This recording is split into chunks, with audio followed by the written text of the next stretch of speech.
Thank you, Alejandro. Yes, we are here with one of the young stars of American chess, Jeffery Xiong, after a very smooth victory. Jeffery, tell us a little bit, how does it feel to be back over the board here in St. Louis? Yeah, I guess it's been a while, especially for me personally.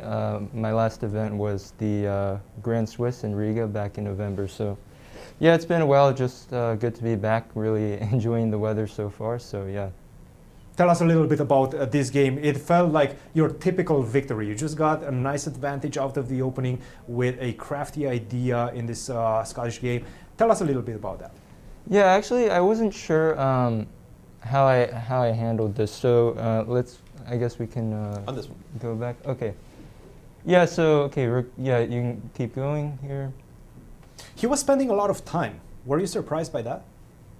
A bit. Okay, I saw that he had a couple of Boots games in this line, but yeah, I mean, I was a little bit surprised, I guess, yeah. Where do you think his real mistake came? So yeah, I think, by the way, I was wondering actually if he takes on f3 first, maybe this is a better version, like takes and bishop d4. Were you out of your opening preparation at this point? You don't kind have to answer that much. Yeah, kind of, but I had some ideas, but maybe not in this exact position. So, yeah, okay, bishop. The point is, yeah, if I long castle bishop e5, I think maybe this is what he wanted to get in the game. Right, and let's point out why you cannot greedily. Yeah, here, okay, this is actually probably playable, but knight d5, maybe it's. Right, the idea, you hang the knight, but remember that this bishop is now targeting g7, and that would trap a full rook, not just an exchange. So, well, probably, right? I don't think the bishop gets trapped. Complicated. No. So, black would play here. No, probably you have to take, right? You have to take on d5, bishop takes g7. Could play f6, but that's pretty ugly. All right, f6. Yeah, definitely not crystal clear, but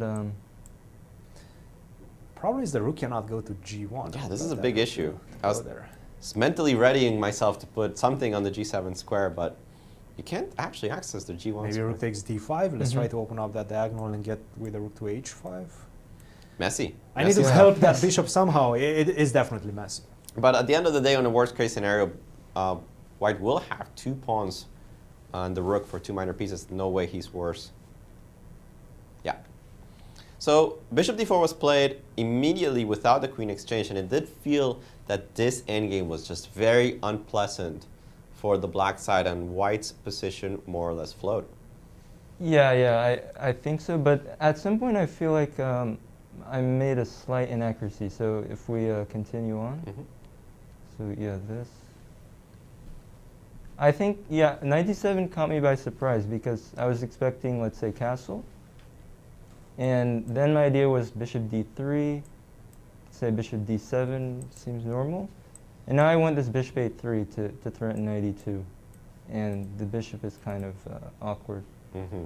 But he surprised me with knight d7.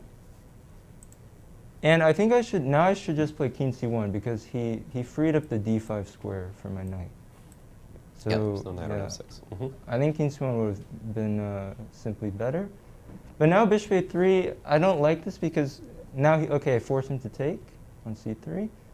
But here he made a mistake. So I think if he just castles, it's not so bad for him.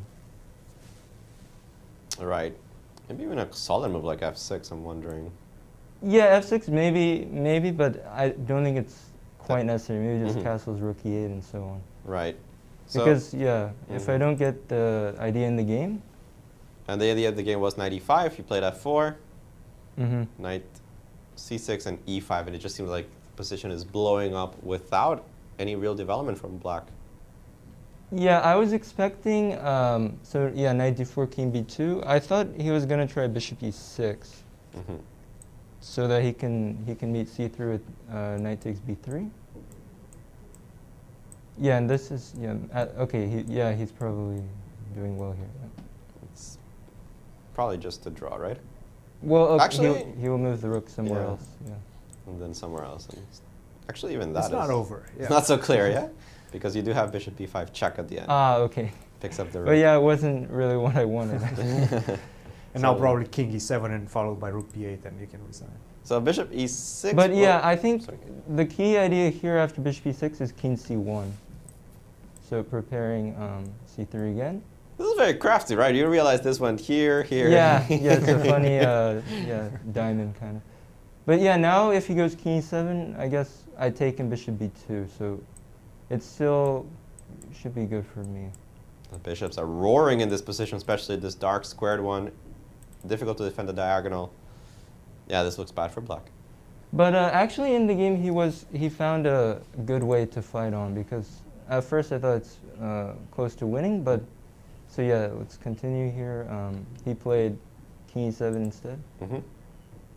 and then yeah, maybe I had something more precise, but I went for c3. Now knight e6, f5, knight f8. So actually, it looks really bad, but I wasn't sure how to break this. Right. So you went rook e1, Mm-hmm. king d8, rook d1 repeated once, but after bishop d3, this looked, to our eyes, without any engines, pretty clear. It's definitely better, but yeah, in this position, I think, yeah, after g4, I was more worried about rook b6 first, Defending the weakness here on d6. and then like h4, h6, Mm-hmm.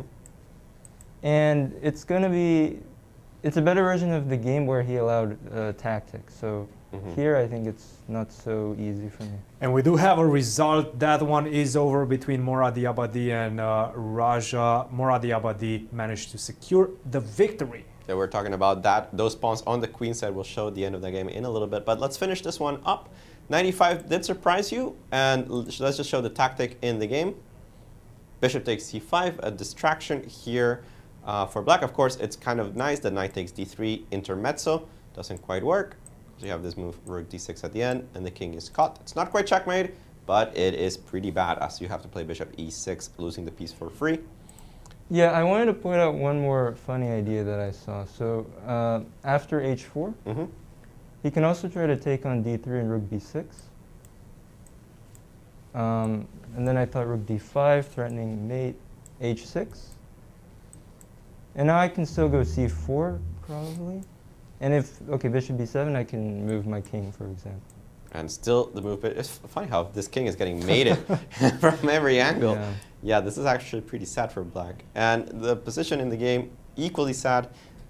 This just is a lost endgame. We're pointing out the weaknesses on the queen side, no real development to help them out. A very clean victory, Jeffrey. Thanks. Congratulations, Jeffrey, and well, hopefully we're going to see you again here in the studio in the next few Yeah, months. I hope so as well. All right, let's